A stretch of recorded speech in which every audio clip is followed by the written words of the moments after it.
There are moments in life when the sky itself seems to hold your fate. On a summer evening in 1987, as dark clouds rolled across the Arizona desert like a living thing, a woman named Maria Whitewater stood in her small kitchen and realized that everything she had believed about her past was a lie. Outside, her children played, unaware that in the next few hours, a storm unlike any she had ever witnessed would force her to face a truth that had been buried for more than 20 years, a truth that would either destroy her family or finally set them free. The wind carried a strange electricity that night, and Maria felt it deep in her bones. She gripped the edge of her kitchen counter, her knuckles white, as another gust rattled the windows of their modest home on the edge of the San Carlos Apache reservation.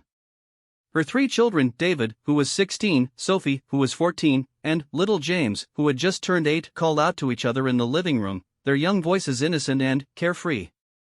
But Maria's heart was pounding, not from fear of the approaching storm, but from the telephone call she had just received.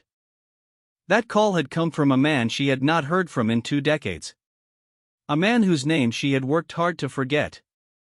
A man who had just walked into a hospital in Phoenix, dying, and requested to speak with Maria one last time before it was too late.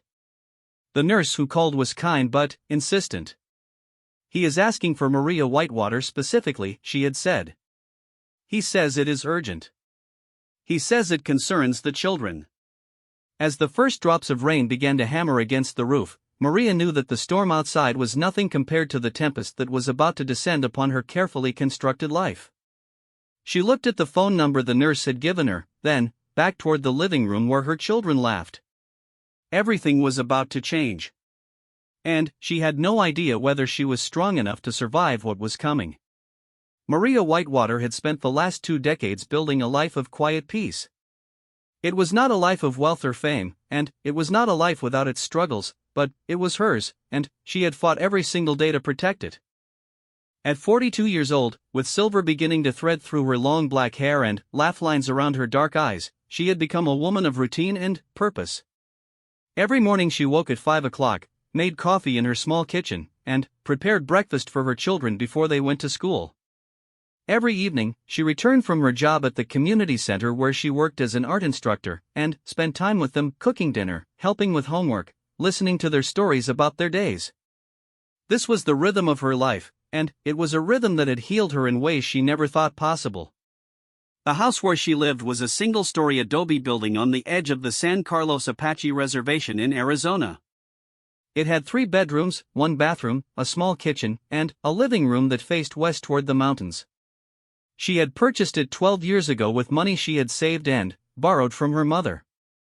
The walls were painted a soft cream color, and the rooms were filled with the artwork of local Native American artists.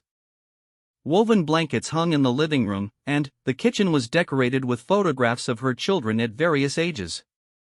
This home was her sanctuary, the place where she had rebuilt herself from the broken pieces she had been when she first arrived at the reservation.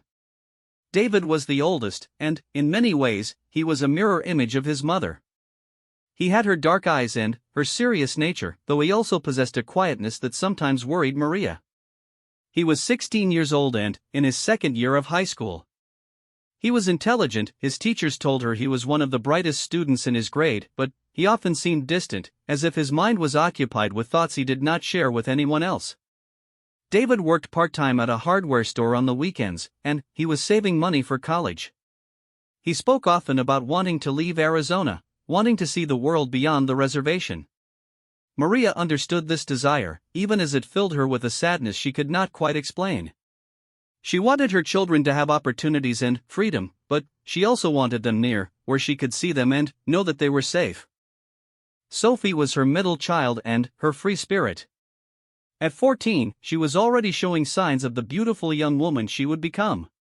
She had her mother's face but her father's lighter complexion and curly hair, a combination that made her stand out among her peers. Sophie was artistic like her mother and spent hours sketching and painting.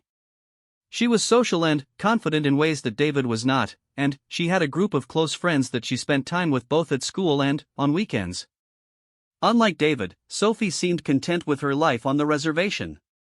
She spoke often about the history of their people and about the importance of staying connected to Apache traditions. Sometimes, Maria wondered if Sophie's interest in their heritage was genuine or if it was a way of affirming an identity that her mother had never fully explained. And, then, there was James, the unexpected gift of her life. James had been born when Maria was 34 years old, 8 years after Sophie. His father was a different man than the fathers of her older children, and, while that relationship had not lasted, James was loved by all of them. He was 8 years old and, still innocent in the way that only children could be. He loved to run and play, and his laughter filled the house in a way that reminded Maria daily of the simple joys of life. He attended the 3rd grade at the local school and came home excited about every new thing he learned.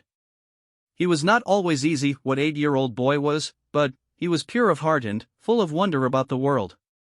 Maria's work at the community center was a source of pride for her. She had started there 15 years ago as a volunteer, helping to teach basic art skills to children and adults in the community. Over time, she had become an official staff member, and now she was in charge of the entire arts program. She taught classes in painting, drawing, and traditional Apache crafts. She helped young people discover their creativity and their cultural heritage. She organized community exhibitions where the artwork of reservation residents was displayed and celebrated. This work gave her life meaning beyond motherhood, and it gave her a sense of purpose and identity that was deeply important to her. She was respected in her community, and, while not everyone on the reservation knew who she was, those who did regarded her with respect and kindness. Her daily life was structured but not rigid. She had friends, other women her age who had also raised children on the reservation, who understood the challenges of single motherhood and the importance of maintaining connection to Apache traditions while also preparing their children for a modern world. She had her mother, Rosa, who lived not far away and who was a constant presence in the lives of all 3 grandchildren. She had her work, which fulfilled her. She had her children, who were becoming good people. She had built something real and meaningful from the ashes of her past. The afternoon of that fateful day had been an ordinary one. Maria had taught 2 classes at the community center, one for children and one for adults learning traditional weaving techniques. She had eaten lunch alone in her small office, a sandwich and some fruit, while reviewing grant applications for the arts program. She had answered emails and made phone calls. She had driven home in her old sedan, thinking about what she might cook for dinner. She was thinking about David's college applications and whether she should encourage him to apply to schools out of state. She was thinking about whether Sophie needed new art supplies. She was thinking about whether James's 3rd grade teacher had made any progress in helping him focus better in class. She was not thinking about the past. She was not thinking about a man named Thomas Reynolds, or about the summer of 1967 when she had been a young woman of barely 20 years old, alone and far from her family. She was not thinking about the choices she had made then, choices that had seemed impossible and necessary in equal measure. She had not allowed herself to think about those things in a very long time. When she arrived home, she found David in the kitchen already starting on his homework. Sophie was in her room, sketching. James was in the living room, watching cartoons. She greeted each of them with a kiss on the head or a word of affection. She began to prepare dinner, chopping vegetables and seasoning chicken for the oven. The routine was soothing, and it grounded her in the present moment. The telephone rang at 5:45 in the evening. Maria was reaching into the refrigerator for milk, and she paused for a moment before answering it. She did not recognize the number on the caller ID. The woman on the other end of the line identified herself as Nurse Patricia Chen from St. Luke's Medical Center in Phoenix. Her voice was professional but kind, the voice of someone who had made many difficult calls. "There is a patient here," Nurse Chen explained. "His name is Thomas Reynolds. He is very ill, and the doctors have told him that he does not have very much time left.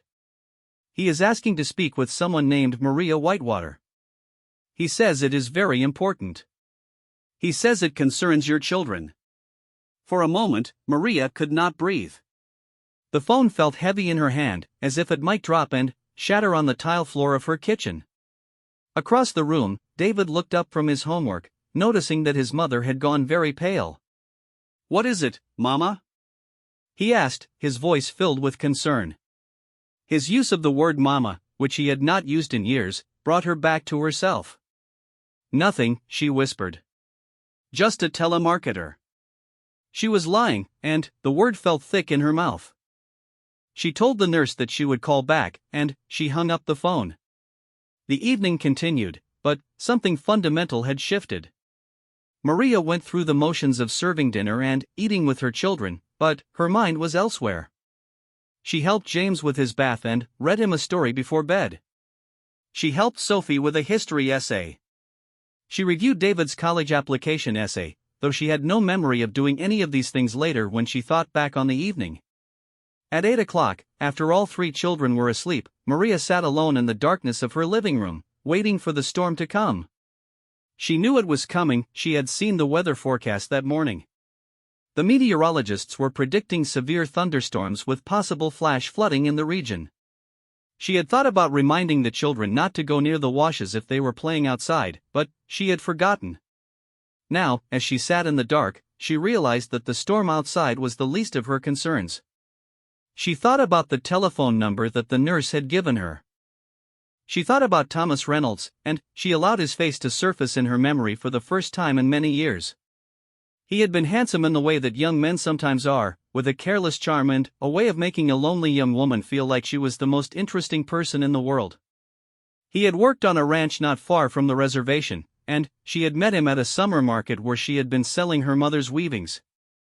He had spoken to her, and she had been foolish enough to speak back. He had asked her on a date, and she had been foolish enough to say yes. That summer had been the most confusing and painful summer of her life. It had ended with a heartbreak that was so severe that she had thought she might not survive it. When she found out she was pregnant, she had not told him. Instead, she had left Arizona and gone to live with a cousin in California, where she had given birth to David in the winter of 1968. She had raised him alone for the first few years of his life, working multiple jobs and barely surviving. It was only when her mother had become ill that she had returned to the reservation, had reclaimed her place in her community, and had begun to heal. David had never asked about his father. Sophie had asked when she was younger, and Maria had told her the truth, that his name was Thomas Reynolds, that he did not know about David, and that it was a complicated situation that was better left in the past. As the years went by, Sophie had stopped asking. David had never asked at all. It was as if they sensed that the topic was painful and chose to respect that pain by leaving it alone. Now, Thomas Reynolds was dying, and he wanted to talk to her about the children. What could he possibly want? What could he possibly say that would matter now? What revelation could be important enough to reach across 20 years and break into her carefully constructed life? Maria rose from the couch and walked to the window. The wind was picking up, and the sky was growing darker. She could feel the electricity in the air, that strange charge that comes before a storm. She thought about the choices she had made, the secrets she had kept, the lies she had told to protect her children and to protect herself. She thought about the cost of those secrets and the weight of those lies. Then, she turned away from the window and went to find the telephone. Whatever was coming, whatever truth Thomas Reynolds wanted to share, she would face it. Because one thing she had learned in her 42 years of life was that running from the truth only meant that you would eventually have to stop running and face it anyway. And, sometimes, when you finally did stop, it was worse than if you had turned around to face it all along.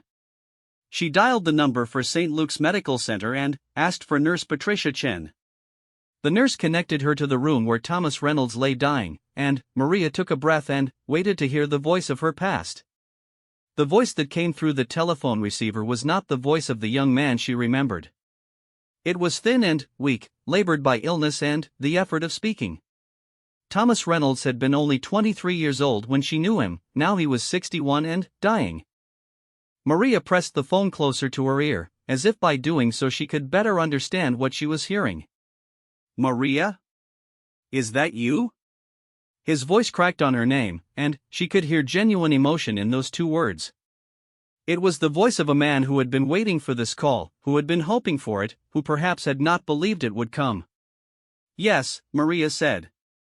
"It is me." She did not know what else to say.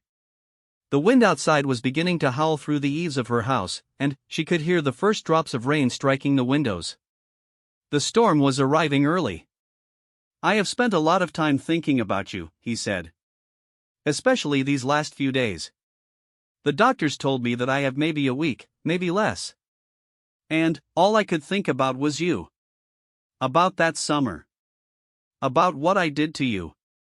For a long moment, there was only the sound of his breathing, labored and difficult.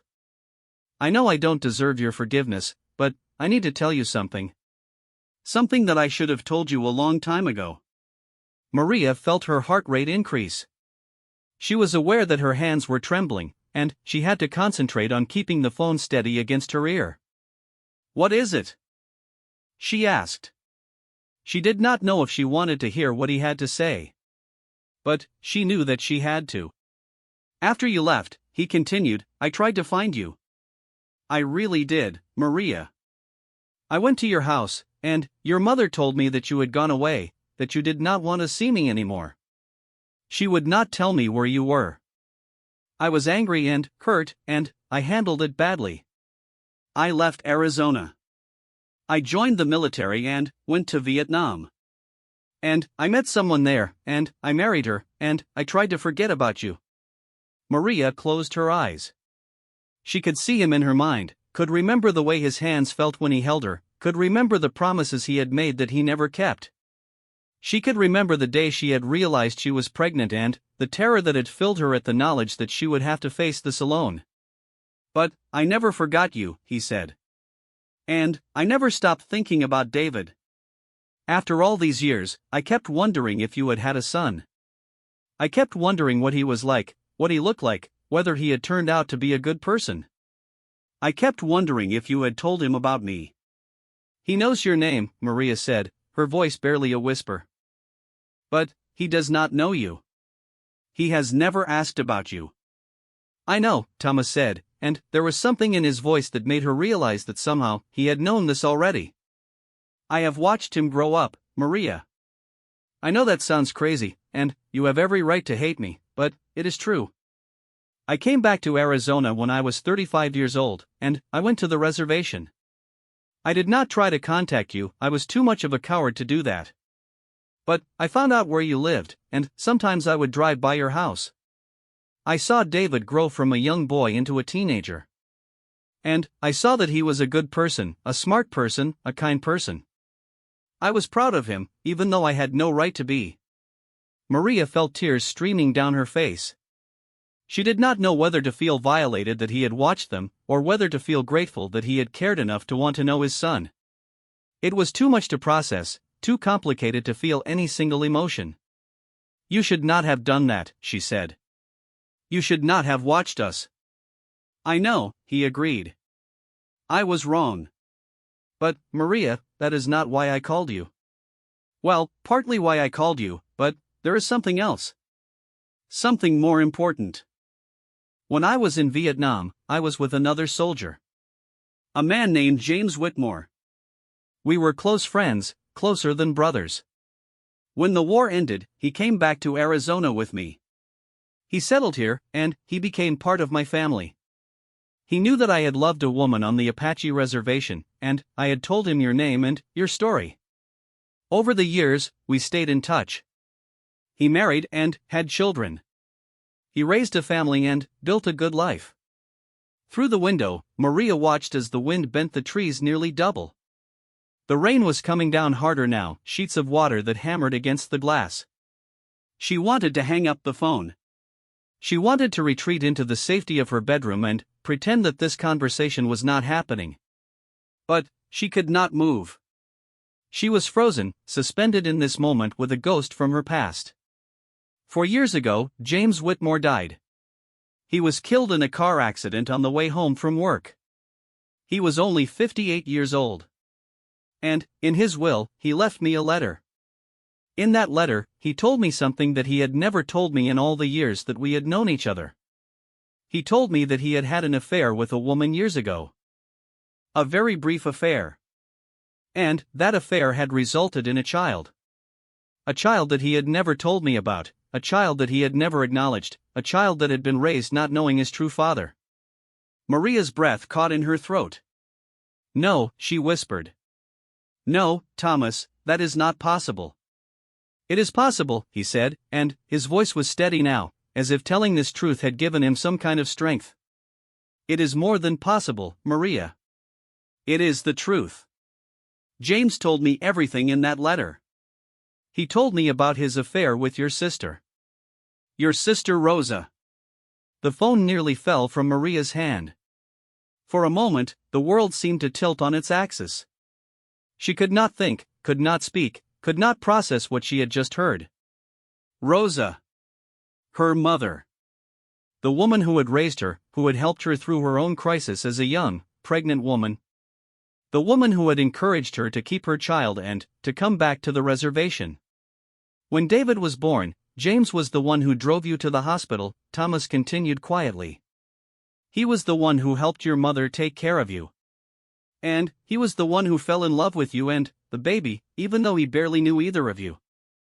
He was the one who convinced you that you could come back to the reservation, that you could raise your son with dignity and without shame. He helped you get your first job.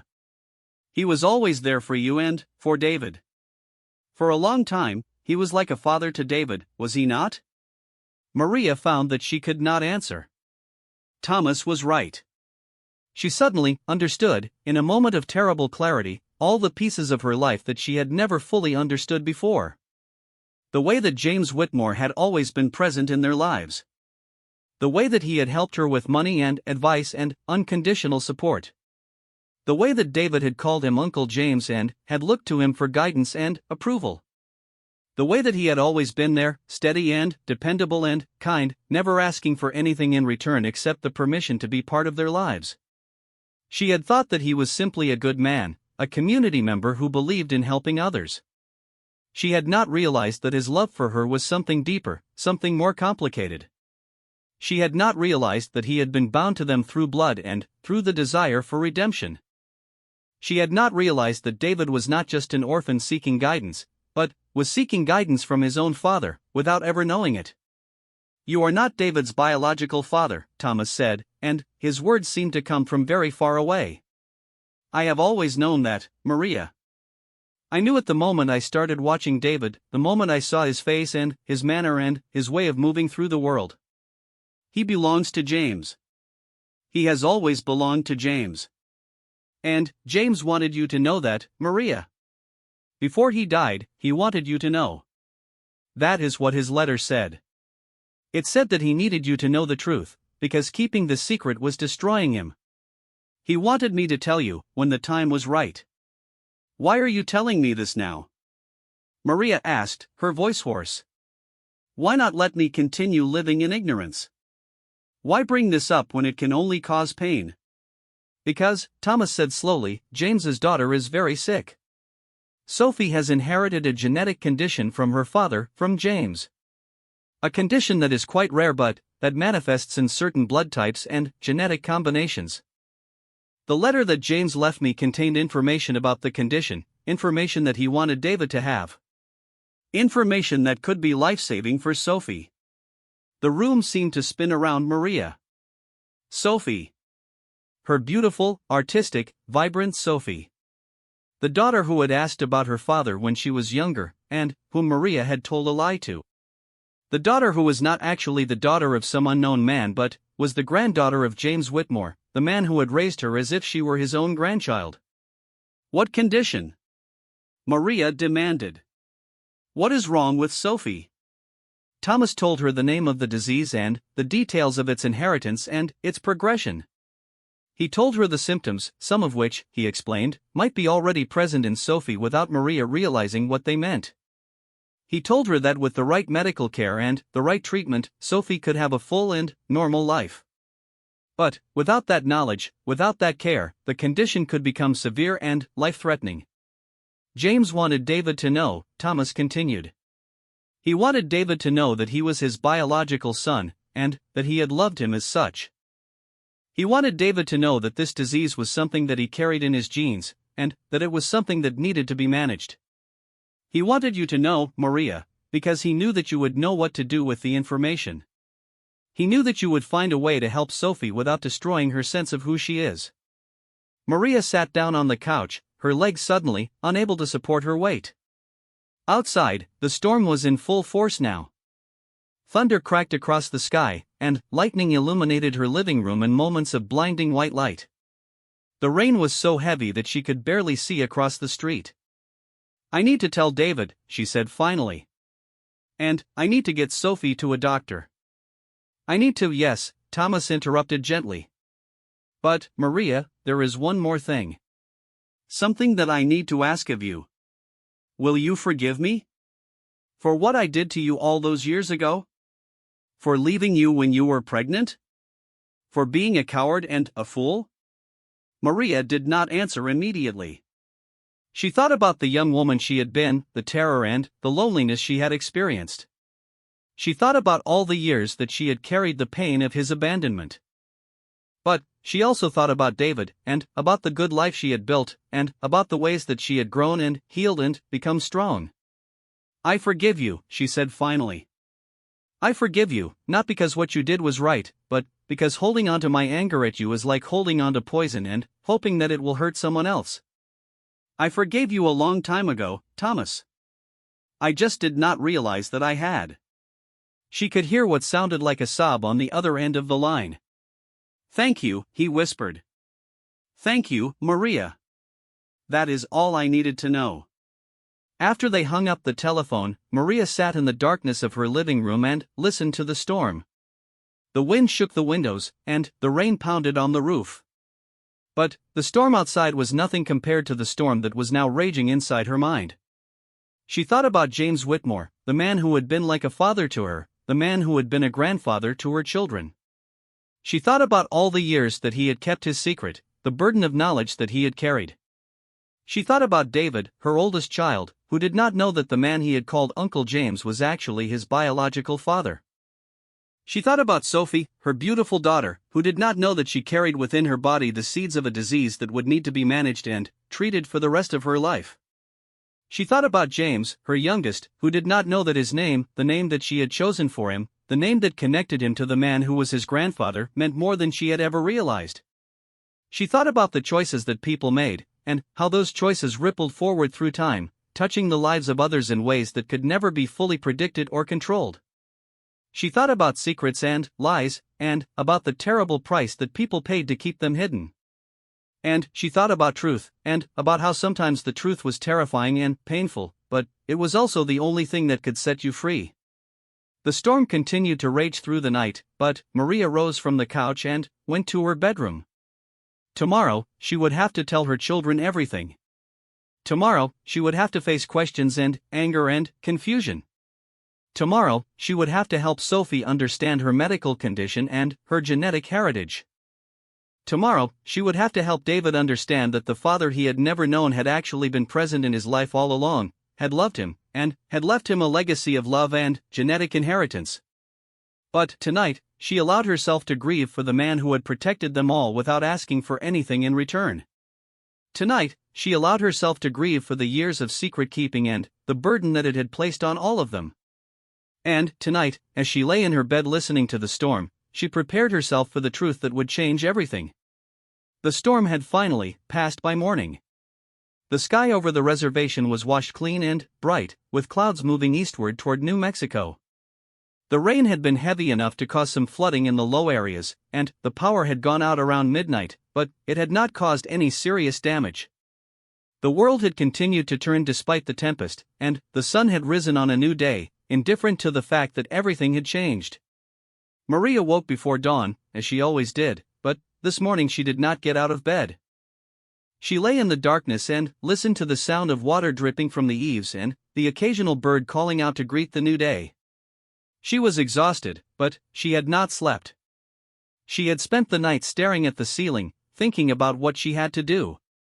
She had to tell them. There was no way around it. Sophie needed to know about her health, needed to see a doctor, needed to understand what she was facing. David needed to know the truth about his parentage, needed to understand that the man he had called Uncle James had been his father. And James, little James, needed to know that he had been named after a man who had loved him, even though James did not remember that man. The secret had already caused enough damage. Any more time spent in ignorance would only make things worse. At 6 o'clock, she rose and began her morning routine. She made coffee and set out the breakfast items for the children. When David came into the kitchen at 6:30, sleepy-eyed and hungry, she told him that she needed to talk to all three of them after breakfast. She wanted him to wake Sophie and tell her that they would all be having breakfast together and that they needed to talk about something important. David's eyes became alert at this. "Is everything okay?" he asked, his teenage instinct for danger activated by her serious tone. "Is someone sick? Is Grandma okay?" "No," Maria said, and she made her voice steady so that he would believe her. "Everyone is fine. But, yes, there is something that we need to talk about. Something important. Just wake Sophie, please." By 7 o'clock, all three children were seated around the breakfast table. They had eaten their cereal and toast, and now they waited for Maria to speak. David was tense, his jaw clenched. Sophie looked curious, but also unconcerned. Teenagers often assumed that whatever adults wanted to talk about could not possibly be that important. James was more interested in his orange juice than in his mother, though he did notice that his older siblings seemed to be taking the matter seriously. Maria sat down in the fourth chair and took a breath. "I have something to tell you," she said, "and I need you to listen to me carefully. What I am about to tell you is true, but it is also complicated. It might be difficult to hear, and you might have questions or feel confused or angry. Those reactions are all okay. This is big, and I understand if it takes you time to process it." She started with Sophie, because Sophie's health was the most urgent matter, and because speaking the words aloud would become easier once she had begun. She told Sophie that she had found out that there was a genetic condition that ran in their family, and that Sophie had inherited that condition. She explained the name of the disease and what it meant, and she told Sophie that they would be making an appointment with a specialist doctor in Phoenix to confirm the diagnosis and to start treatment. She told Sophie that with proper medical care and monitoring, Sophie could live a completely normal and full life, but that they needed to know about it and manage it carefully. Sophie listened carefully, her artistic face serious. "What is the condition called?" she asked, and Maria told her. "Where does it come from? In our family? Because I have never heard of it before." "This is where it becomes complicated," Maria said. "The condition comes from your father's side of the family." "But, Sophie, your father is not who I told you he was when you were younger. I told you that he was a man who did not want to be part of our family. But that was not the truth. The truth is that your father was a man named James Whitmore, and he was a very good man who loved us very much. He was in a relationship with Grandma Rosa for a short time, before I was even born, and you were the result of that relationship. But, instead of abandoning us, James stayed. He helped Grandma Rosa take care of me. He helped me when I had you. He was always there for us. He was like a father to all of us, and especially to David." She had been looking at Sophie while speaking, but now she turned to David. "And, David, you need to know that James Whitmore was your biological father. The man you called Uncle James, he was actually your father. He loved you very much, but he and I never told you the truth. We thought it was for the best, but I now understand that it was a mistake. I am sorry that I lied to you." For a long moment, nobody spoke. Sophie was processing the information about her father and about the genetic condition. David's face was white, and his hands were clenched into fists on the table. James looked at his mother and his siblings with confusion, trying to understand what was happening. "Dad?" David said finally. "You are telling me that Uncle James was my dad? How is that possible? Why did nobody tell me?" "Because when you were born, I was very young and very scared," Maria explained. "And, James, your father, he had his own life, and he was married, and it was complicated. But he loved you more than I can express. He wanted to be part of your life, and he was. He called it Uncle James, but he was your father. He was the one who took you to your baseball games. He was the one who taught you how to change a tire and how to be a good man. He was the one who loved you." David pushed back from the table and stood up. He walked to the window and stared out at the wet landscape. "I need to think about this," he said, and his voice was shaking. "This is a lot. I need to think about it." "I know," Maria said. "I know it is a lot. But, David, there is something else. Your father left something for you. Information about the genetic condition that Sophie has inherited. It was information that he wanted you to have because you carry the gene as well. It might express in different ways, and you might never become ill, but your father wanted you to know about it so that you could be aware and make informed choices about your own health and about your children in the future." David did not turn around. He simply stood at the window, his shoulders hunched, looking out at the world that had suddenly become unfamiliar to him. Sophie, meanwhile, had other questions. "You said that James Whitmore and Grandma Rosa were together for a short time? What happened to them? Why did they not stay together?" "I do not know the whole story," Maria admitted. "Your father was married to someone else, so it could not have worked. Your grandmother and he loved each other, but they could not be together in the way that they wanted. They remained friends, and they remained connected through you and through me. But, yes, it was a sad situation, and I think they both carried that sadness for a long time. Why did not you tell us before?" Sophie asked. "I mean, I have been asking about my dad since I was little. Why did you lie to me?" "Because I was trying to protect you," Maria said. "I was trying to protect all of you. I was trying to protect James Whitmore too, and your Grandma Rosa. But I realize now that keeping the secret did more harm than telling the truth would have done. I am sorry, Sophie. I am truly sorry." James, who had been silent until now, looked at his mother with his 8-year-old's clarity. "Does this mean we are going to change our name? Because if I am named after Dad, then my real dad must have been someone important." "Your real dad is me," Maria said, and she reached over and squeezed his hand. "The man you were named after, James Whitmore, he was important. He was important to me, and he was important to David and Sophie. He was your grandfather in every way except that he did not raise you. He died when you were just a baby, so you never got to know him.